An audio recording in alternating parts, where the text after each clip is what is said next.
Di dalam perjanjian lama ada cerita tentang Yusuf yang sangat disayangi oleh ayahnya tetapi dibenci oleh saudara-saudaranya. Dan pada akhirnya mereka memasukkan dia ke lubang sumur, lalu jual dia ke Mesir. Di Mesir jadi budak di rumah Potifar, lalu difitnah istri Potifar, masuk penjara. Tapi akhirnya keluar menjadi Perdana Menteri karena berhasil menafsirkan mimpi Firaun. Nah, dia adalah seorang beriman, dan sekalipun kitab suci tidak mengatakan bahwa dia berdoa, tapi saya yakin sebagai orang beriman dia pasti berdoa.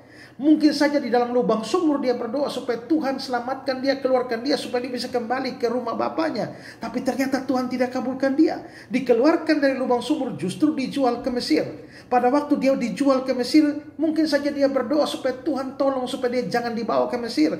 Tapi Tuhan tidak kabulkan sampai akhirnya dia sampai di Mesir jadi budak di rumah Potifar. Pada waktu dia difitnah oleh istri Potifar, mungkin dia berdoa supaya Tuhan tolong dia supaya jangan sampai masuk penjara. Tapi Tuhan tidak kabulkan doanya sehingga akhirnya dia masuk penjara. Di dalam penjara dia menafsirkan mimpi juru minum dan juru rotinya Firaun, dan pesan dia adalah supaya juru minum juru roti itu mengingat dia kalau mereka sudah bebas. Dan ternyata setelah mereka keluar mereka melupakan dia. Mungkin dia berdoa supaya juru minum juru roti itu mengingat dia, tapi Tuhan tidak kabulkan sehingga mereka melupakan dia, sehingga dia harus mendekam sekian lama di dalam penjara. Dan pada akhirnya satu ketika Firaun mimpi, tidak ada yang bisa menjelaskannya. Lalu juru minum mengingat dia, dan akhirnya dia dikeluarkan. Dia menafsirkan mimpi Firaun, dan akhirnya Firaun mempercayakan kepada dia kuasa atas tanah Mesir.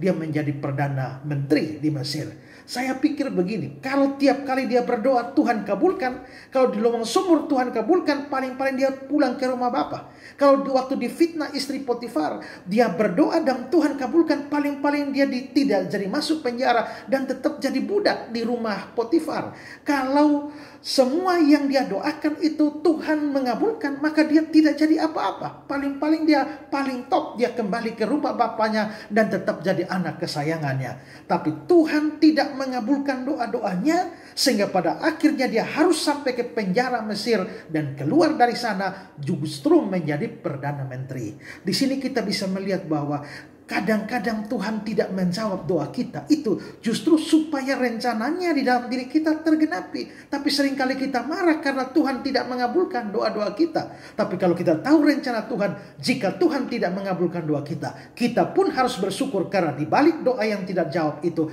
ada kebaikan Tuhan yang dinyatakan kepada kita. Bersyukurlah untuk doa-doa yang dikabulkan oleh Tuhan, tapi bersyukur juga untuk doa yang tidak dikabulkan. Tuhan memberkati saudara.